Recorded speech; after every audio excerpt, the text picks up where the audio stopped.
Subscribe now and press the bell icon. Never miss an update. Good morning बच्चों। आज बहुत दिनों के बाद मैं क्लास बनाने जा रहा हूँ। कुछ व्यक्तिगत कारणों से मैं ये वीडियो नहीं बना पा रहा था, तो आज मैं ये बहुत दिनों के बाद, और इस बीच में क्या हुआ था कि कुछ सिलेबस को छोटा किया, 30% रिड्यूस किया गया था, वो मैंने आप लोगों को अपलोड कर दिया था इससे पहले। उसके बाद मैं व्यक्तिगत कारण से ये नहीं बना पा रहा था, कुछ टाइम की प्रॉब्लम थी इस तरह की। तो आज मैं ये चैप्टर बनाने जा रहा हूँ, केमिस्ट्री का है, क्लास 9। क्या है कि इससे पहले मैंने आप लोगों को जो चैप्टर बताया था उसमें बहुत सारे पोर्शन हटा दिए गए हैं, लेकिन पढ़ना अनिवार्य है। उस चैप्टर में हमने क्या पढ़ा था कि जो मेटर होता है वो क्या होता है और कितनी टाइप्स, स्टेट क्या क्या है उनके, सॉलिड, लिक्विड, गैसेस के बारे में पढ़ाया था। तो उसी चीज को थोड़ा सा फर्दर हम कंटिन्यू करेंगे आगे सेकेंड चैप्टर में। उसी चीज को एनालिटिकल वे में या उसको थोड़ा सा एक्सप्लोर किया गया, उसको विस्तृत रूप से बताया गया है इस चैप्टर में। इस चैप्टर है क्या, इसमें पढ़ना क्या है, आज मैं एक्चुअली वीडियो जो आपको दे रहा हूँ ब्रीफली बता रहा हूँ कि चैप्टर में पढ़ना क्या है और किस तरह से पढ़ना है। ठीक है, तो पहला दिया गया है is matter around us pure. क्या हमारे चारों ओर जो मेटर है क्या वो प्योर कंडीशन में है? प्योर का बहुत सारे अर्थ होते हैं, शुद्ध ऐसे हिंदी में बोलते हैं, उनकी कंडीशन यहाँ पे अलग अलग है। तो इस तरह से हम लोग फर्स्ट ऑफ ऑल थोड़ा रिकॉल कर ले, तो मेटर होता क्या है, मेटर जो बोलते हैं उसको बोलते क्या है, ये कैसा होता है। तो मेटर के बारे में हमने पढ़ रखा है कि मेटर वो होते हैं जो स्पेस ऑक्यूपाई करें, ठीक है, जिसमें कुछ मास भी हो। इसी कारण एंशिएंट टाइम में या बिफोर 30 और 40 ईयर बिफोर हम लोग एयर को मेटर के रूप में मानने के तैयार नहीं थे। साइंस बाद में हमें बताया कि उसकी मासेज होती, मास की वजह से मैं आज से 30-40 साल पूर्व मेटर एयर को मानने के लिए तैयार नहीं थे, लेकिन अब जो है एयर को मेटर माना गया है, क्योंकि ये साइंस ने प्रूव किया कि इसकी भी कुछ मासेज होती है। अब है क्या, मेटर के बारे में देखेंगे हम लोग। दिया है कि anythings which occupy space, first of all rule conditions है, स्पेस ऑक्यूपाई करे, एंड सेकेंड इज मास, उसमें मास होनी चाहिए, उसको मेटर करते हैं। ठीक है, मेटर को एक्चुअली हमने जो पढ़ा solid, liquid and gas condition state में होते हैं, सॉलिड, लिक्विड, गैस में, और उनको सेपरेट करने के लिए अलग अलग होते हैं। उसके बारे में हमने पहले चैप्टर में पढ़ा था कि सॉलिड में क्या होते हैं, पार्टिकल काफी एक दूसरे से पैक्ड होते हैं, एक दूसरे के पास पास होते हैं, काफी सटे होते हैं, और इनमें इतनी ज्यादा होती है कि इनमें इंटरमोलिकुलर फोर्सेस बहुत ज्यादा होती है ना, बहुत ज्यादा होने की वजह से ये इंटरमोलिकुलर फोर्सेस ये पैक्ड होते हैं एक दूसरे के साथ। लिक्विड के बारे में हमने पढ़ा था, इसमें इसके अपेक्षा, इसके कंपेयर में थोड़ी सी कम अट्रैक्शन फोर्स होती है, इंटरमोलिकुलर फोर्सेस थोड़ी वीक होती है। ऐसे बोलेंगे इंटरमोलिकुलर फोर्सेस थोड़ी सी वीक हो जाती है लिक्विड में। ये है आपकी सॉलिड और ये है आपका लिक्विड। और गैस में बहुत ज्यादा डिस्ट्रिक्ट होती है, एक यहाँ होगा एक यहाँ होगा, यानी कि इसमें नेग्लिजिबल होती है, इंटरमोलिकुलर फोर्सेस नेग्लिजिबल होती है या होती ही नहीं है, बहुत कम फोर्सेस लगती है इंटरमोलिकुलर फोर्सेस, इसी कारण इनकी पार्टिकल्स अलग अलग मूव करते हैं। ये हमने पढ़ रखा था फर्स्ट चैप्टर में। इस चैप्टर में हमने पढ़ा है, पढ़ना क्या है कि वो मेटल जिनकी एलिमेंट के आधार पे है, इसमें इसमें सटे हुए हैं, इसमें थोड़े अलग अलग हैं, इसमें और ज्यादा अलग अलग है, उसी आधार पे इसमें थोड़ा सा एडवांस फॉर्म में पढ़ना है। और यह है क्या, मेटल को हम लोग इसी तरह से प्योर सब्सटेंसेस और इम्प्योर सब्सटेंसेस में डिवाइड कर सकते हैं, फिर फर्दर कैटेगराइज कर सकते हैं दो फॉर्म में, प्योर सब्सटेंसेस और इम्प्योर सब्सटेंसेस। यहां तक क्लियर? मेटल को प्योर और इम्प्योर सब्सटेंसेस में डिवाइड किया, और प्योर को दो भाग में डिवाइड करते हैं फर्दर। इसको पहला है एलिमेंट, दूसरा है कंपाउंड। एलिमेंट और कंपाउंड, एलिमेंट जब भी नाम सुनते हैं तो हम लोगों के जहन में एक चीज आती है यार कि जैसे आयरन है, कॉपर है। तो आयरन यदि हमने ले लिया, इससे सपोज दैट कोई चीज आयरन का बना हुआ है, कोई रड है या कुछ है, तो उसमें सारे पार्टिकल किसके होंगे, आयरन एटम इंक्लूड होंगे उसमें, आयरन मोलिक्यूल्स इंक्लूड होंगे उसमें, वो सब मिलके क्या बनाया, आयरन का रड बनाया। या कॉपर की छड़ की बात करते हैं तो उसमें भी क्या होंगे, सारे एलिमेंट एटम्स जो होंगे उसमें कॉपर के लगे होंगे, मोलिक्यूल भी कॉपर के ही होंगे, और सारे मिलकर एक कंप्लीटली एक एलिमेंट जो बनाया वो कॉपर एलिमेंट से रड बना। ये हम लोग नॉर्मली बोलते हैं। अब यहाँ पे एलिमेंट और कंपाउंड के बीच में डिफरेंस देखेंगे। एलिमेंट में जो होता है क्योंकि एक ही तरह की होती है, अभी बताया मैंने, आयरन रड की बात करेंगे तो बहुत सारे सिमिलर टाइप आइटम्स मिलकर क्या बनाएंगे, मॉलिक्यूल बनाएंगे, और बहुत सारे मॉलिक्यूल्स मिलकर क्या बनाएंगे, एलिमेंट का फॉर्म होता है। ये चीज ध्यान रखिएगा, आपकी बहुत ज्यादा जरूरत होती है कि बहुत सारे सिमिलर टाइप्स आइटम मिलकर क्या बनाएंगे, एलिमेंट का फॉर्म करेंगे। Similar type items more than one है, मिलकर क्या बनाया, मॉलिक्यूल फॉर्म किया, मॉलिक्यूल्स फॉर्म किया, एक मॉलिक्यूल्स फॉर्म किया। अब बहुत सारे मॉलिक्यूल्स जो होते हैं वो मिलके क्या बनाए, एलिमेंट फॉर्म करेंगे, एलिमेंट फॉर्म करेंगे, ठीक है। और बहुत सारे एलिमेंट्स मिलके एक रड का नाम बोला मैंने, तो वो बना। तो यहां पे देखिएगा सिमिलर टाइप आइटम, ठीक है, वो मिलके क्या बनाया, एक मॉलिक्यूल बनाया। और एक मॉलिक्यूल्स, बहुत सारे मॉलिक्यूल्स, एस लगा हुआ है, मॉलिक्यूल है, यहाँ पे एस लगा, मॉलिक्यूल से मिलकर क्या बनाया, एलिमेंट बनाया। तो इस तरह से एक आयरन का एलिमेंट बना। तो ये क्या हो गया, आयरन का आइटम, बहुत सारे आइटम सिमिलर टाइप, ये याद रखिएगा, इसमें आप सिमिलर टाइप ऐड कर देंगे तो ठीक रहेगा। सिमिलर टाइप जो आइटम्स मिलेंगे आयरन का, ऐसे बोलेंगे हम, आयरन के रेट की बात करेंगे तो ऐसे बोलेंगे कि सिमिलर टाइप एटम्स जो होंगे वो मिलकर क्या बनाया, मॉलिक्यूल बनाया। और similar type molecules of iron Fe मिलकर क्या बनाया, मॉलिक्यूल का निर्माण किया। और इस तरह से आयरन रड का फॉर्मेशन हुआ। और आयरन रड का फॉर्मेशन हुआ तो वो एलिमेंट को यदि हम तोड़ना चाहें, ब्रेक डाउन करना चाहें सिंपलेस्ट फॉर्म में, वो संभव नहीं है। तो इसीलिए इसको डिफाइन कैसे करते हैं कि can not broken into simpler substances, क्योंकि वो एटम सिंपलर है ही। सेकेंड है कंपोनेंट के बारे में, हैज फिक्स कंपोजिशन, इनकी कंपोजिशन क्या होती है, फिक्स होती है। लेकिन इसमें डिफरेंस क्या है, मोर देन वन एलिमेंट्स मिलके कंपाउंड बनते हैं। जैसे हम एग्जांपल ले लें वाटर, या हम लोग कार्बन डाइऑक्साइड के एग्जांपल ले लेते हैं, कार्बन डाइऑक्साइड के एग्जांपल ले लेते हैं, ठीक है। तो इसमें देखिए एक एलिमेंट कार्बन का और एक एटम कार्बन का और दो एटम ऑक्सीजन का मिलकर कार्बन डाइऑक्साइड CO2 का फॉर्मेशन किया। एक चीज और ध्यान देने वाली है, इनकी जो रेशियो है 1:2 बोल सकते हैं इसकी, कार्बन डाइऑक्साइड की। तो ये रेशियो ऑलवेज फिक्स होगी। ऐसा नहीं कि कार्बन की मात्रा बढ़ गई और पास थोड़ा ज्यादा हो गया तो 2 बढ़ा दिया, है ना। ऐसे नहीं कर सकते कि C2, चलिए सर O2, क्योंकि कार्बन की मात्रा ज्यादा बढ़ गई तो हमने यहाँ पर 2 लगा दिया, कोई बात नहीं है। लेकिन ये रॉन्ग हो जाएगी। क्यों रॉन्ग होगी, क्योंकि कार्बन डाइऑक्साइड का कंपोजिशन क्या होती है, फिक्स होती है। यदि CO2 लिखेंगे तभी वो कार्बन डाइऑक्साइड होगा, नहीं तो ऐसे यदि हम लोग लिख दें C2O2 तो ये रॉन्ग हो जाएगी ना।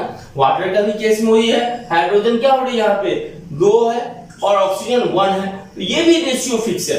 ऐसा नहीं कि सर ऑक्सीजन थोड़ा कम लग रहा है तो बढ़ा देते हैं, है ना, ऐसा नहीं चलेगा। तो इसीलिए इसमें क्या लिखा गया है, फिक्स कंपोजिशन। तो वर्ड क्लियर है, फिक्स कंपोजिशन होता है, अभी जो बताया रेशियो में कंपोजिशन फिक्स होती है, can be broken down into simple break down in the element. और इसको हम लोग एलिमेंट में कर सकते, जैसे हाइड्रोजन का एलिमेंट हो गया, ऑक्सीजन का हो गया।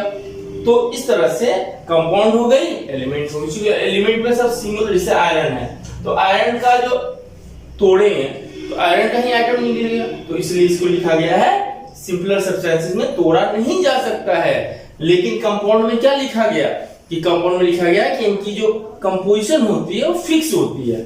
जैसे प्रीवियसली मैंने अभी मेंशन किया है, तो वो फिक्स होती है। दूसरी बात क्या है, उसको हम फर्दर चाहें तो ब्रेक डाउन कर सकते हैं और उसमें क्या निकलेगा, कार्बन डाइऑक्साइड की बात करेंगे तो कार्बन ऑक्सीजन की एलिमेंट अलग अलग हो सकती है, तो इसीलिए इसको बोला गया है can be broken into simple element. अब ये एलिमेंट को हम लोग चाहेंगे तो फर्दरली 3 टाइप कैटेगराइज कर सकते हैं, ठीक है। 3 तरह से कैटेगराइज करेंगे। पहला क्या है, मेटल, दूसरा है मेटलॉइड्स, तीसरा है नॉन मेटल। अच्छा, मेटल क्या है, मेलेबल होता है, डक्टाइल होते हैं, ठीक है, लस्ट्रिंग होते हैं। प्रीवियस क्लास में क्लास 8 में हमने पढ़ रखा है, 7 में भी कुछ एलिमेंट के बारे में पढ़ रखे हैं ना। गुड कंडक्टर ऑफ इलेक्ट्रिसिटी होती है।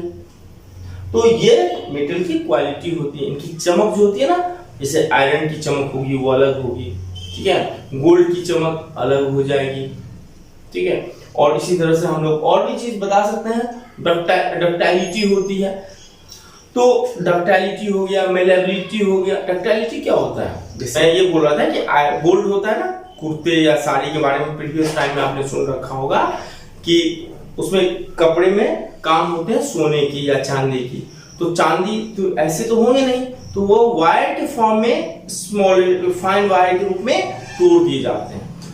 तो यहाँ पे गोल्ड या सिल्वर को फाइन वायर के रूप में, जो वायर के रूप में जो कन्वर्ट करते हैं, फाइन पतला होगा है ना, नहीं तो जो बहुत ज्यादा हैवी हो जाएगा, पहनने के लिए कंफर्टेबल नहीं हो पाएगी, तो उसको क्या करते हैं हम लोग, काफी फाइन में तोड़ देते हैं। और तोड़ने की वजह से क्या होता है, उसके बाद वो काफी, ये नहीं कि तोड़ने के बाद वो वायर के रूप में कन्वर्ट करने के बाद वो वीक हो जाती है, वो स्ट्रॉन्ग ही रहती है। और उसको हम लोग एज ए थ्रेड या धागे के रूप में उसको यूज करके हम लोग डिजाइनिंग बना लेते हैं। एंशिएंट टाइम में होता था, अभी भी किया जाता है। लेकिन इसी जगह यदि हम किसी और नॉन मेटल के अलावा और किसी को कन्वर्ट करना चाहें तो क्या संभव है। कॉपर में देखो ना, आप जब वायर को तोड़ोगे तो वायर में क्या होगा, छोटे छोटे पतले पतले कॉपर वायर होते हैं, तो वो भी आपको डक्टाइलिटी की वजह से आपको उसमें कन्वर्ट किया गया। मेलेबिलिटी में आप उसको पीट कर, can be beaten and convert to fine sheet. Beaten करके, पीट करके आप क्या करोगे, उसको आप उसको फाइन शीट में कन्वर्ट कर सकते हो। तो अदर नॉन मेटल को यदि हम करने के लिए जाएं तो संभव नहीं है। फिर इसके बाद हम मेटलॉइड की बात करेंगे, इसमें दोनों प्रॉपर्टी होनी चाहिए। वो आपको मेटल, हाँ एक चीज और बताना भूल गया, मेटल में ये सारी प्रॉपर्टी होगी और मेटल में ये सारी प्रॉपर्टी नहीं होगी। ऐसे क्या क्या होता है, मेलेबिलिटी, डक्टाइलिटी,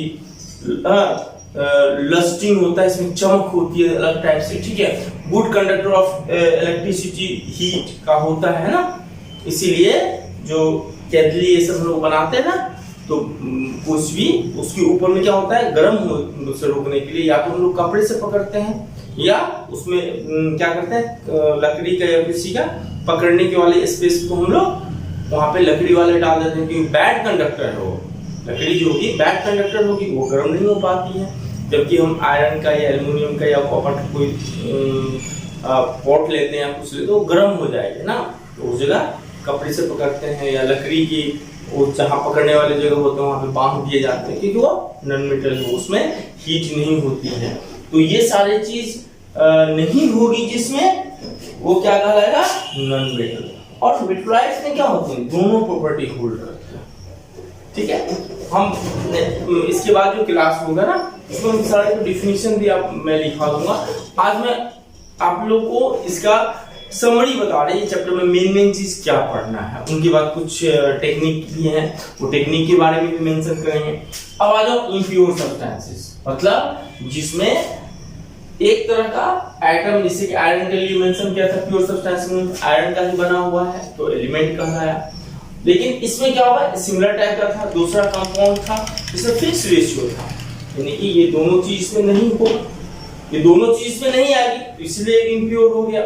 जैसे आप इसको हम लोग मिक्सचर की बात करते हैं ना, ये मिक्सचर हो गया। इम्प्योर सब्सटेंसेस क्या बोलेंगे, मिक्सचर। एग्जांपल हो गया हमारा मिक्सचर। अब मिक्सचर क्या होता है, ठीक है, आप भी इसे हम लोग खाते हैं ना, थोड़ा सा चना डाल दिया, थोड़ा सा कुछ चना डाल दिया या थोड़ा चूड़ा का भुजिया डाल दिया, इस सब से कुछ नमकीन बनाने के लिए और भी कुछ डाल देते हैं। तो उसमें क्या है, उसका रेशियो फिक्स नहीं है, कोई आया एक मुट्ठी डाला, कोई 4 मुट्ठी डाल दिया, ठीक है। लेकिन इसी चीज को यदि हम इसमें जो रेशियो फिक्स नहीं है, इसी रेशियो क्या बोला, मिक्सचर बोल दिया। यदि उसमें रेशियो फिक्स होता तो वो हो जाता कंपाउंड, ठीक है। फिक्स कंपोजिशन नहीं है इसमें, क्योंकि कोई कितना भी जैसे हम लोग शरबत बनाते हैं, ठीक है, तो कोई आया पानी में कुछ अपने हिसाब से इतना चीनी डाल दिया, हम आए थोड़ा सा और बढ़ा देंगे, तो उसमें क्या हो, थोड़ा सा नमक डाल देंगे स्वाद के लिए, थोड़ा नींबू डाल देंगे। तो उसमें क्या है कि सब अपने अपने इच्छा के अनुसार क्या करते हैं, अपनी आवश्यकता के अनुसार उसमें चेंजिंग करते हैं, अमाउंट की चेंजिंग करते हैं। उसमें फिक्स अमाउंट नहीं होता है, कौन कितना डालेगा कहीं देखा है आपने, नहीं डाला है ना, देखा होगा। तो इसके मतलब हो गया कि वहां पे उनका कंपोजिशन फिक्स नहीं है, इसीलिए वो क्या कहलाएगा, मिक्सचर कहलाएगा। तो मिक्सचर भी 2 तरह की हो गई, एक हो गई होमोजीनियस और एक हो गया हेटेरोजीनियस। अच्छा, होमोजीनियस कैसा होता है, होमो एक लैटिन वर्ड है, होमो को मतलब होता है एक जैसा, एक समान, ठीक है, और हेटेरो माने जो एक समान ना हो, सिंपल वर्ड है। तो होमोजीनियस, तो होमो वर्ड से मतलब हुआ है सिमिलर। यदि हम लोग अभी एग्जांपल ले रहा था मैंने कि 1 गिलास पानी लिया, उसमें हमने चीनी डाल दिया, थोड़ा सा नमक डाल दिया और उसको मिला दिया, मिक्सअप कर दिया। अच्छा, मिक्सअप करने के बाद क्या उनकी कंपोजिशन अलग अलग किया जा सकता है, जल्दी इजी वे में नहीं कर सकते हैं। अच्छा, उससे भी इजी वे में हम लोग देखेंगे, यदि हम उसको सामने में रख दें तो सामने वाला पकड़ लेगा इसमें क्या क्या हमने डाला है, नहीं पकड़ पाएगा, क्योंकि सारे एक जैसे ही आपको नजर आएंगे। तो वो होमोजीनियस, यूनिफॉर्म कंपोजिशन, एक जैसा, ठीक है। लेकिन हेटेरोजीनियस में क्या होता है, यदि उसी पानी में थोड़ा सा सैंड डाल देते हैं, या थोड़ा कॉपर डाल दिया, या आयरन का रड डाल दिया, सैंड डाल दिया, तो आप दूर से ही देख के देखोगे कि वो दोनों अलग अलग है, एक साथ मिक्सअप नहीं कर पाएंगे, ठीक है। और या हम सैंड को डाल के छोड़ दो 2 मिनट, तात्कालिक हो सकता है मिलाने में, स्ट्रेटिंग करने में आपको पता न चले, लेकिन 2 मिनट छोड़ दो, आप देखोगे नीचे बॉटम में आ जाती है सैंड, तो उसको हम डिस्ट्रीब्यूट कर सकते हैं देखने के बाद। तो इस तरह से वो क्या होगा, नॉन यूनिफॉर्म कंपोजिशन में आएगा।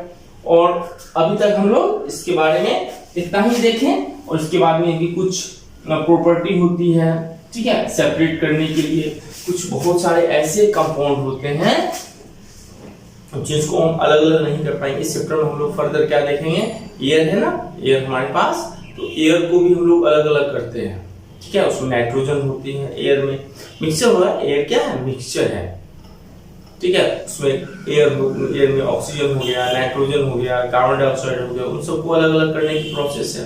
तो कुछ इजी वे में हो जाती है, ठीक है, कुछ जो होते हैं उनके लिए स्पेशल प्रोसेस डिराइव किया जाता है। तो ये सारे बहुत सारे प्रोसेस इसमें 1 बाय 1 प्रोसेस आती है, और इस प्रोसेस की वजह से ये अलग अलग सबको एक तरह से हम लोग सेपरेट नहीं कर पाते हैं। तो इनका सेपरेशन का प्रोसेस भी है, और फर्दर जो नेक्स्ट क्लास होगी उसमें हम 1 बाय 1 इनके नोट भी लिखा देंगे। अभी मैं बस आप लोगों को इंट्रोडक्शन दे रहा था, इस चैप्टर में हमें पढ़ना क्या है, इनके बारे में थोड़ा सा जो समरी था उसको मैंने बताने का प्रयास किया, और जो बचा हुआ है नेक्स्ट क्लास से मैं इसका नोट भी लिखा दिया करूंगा। और आज बस इतना ही।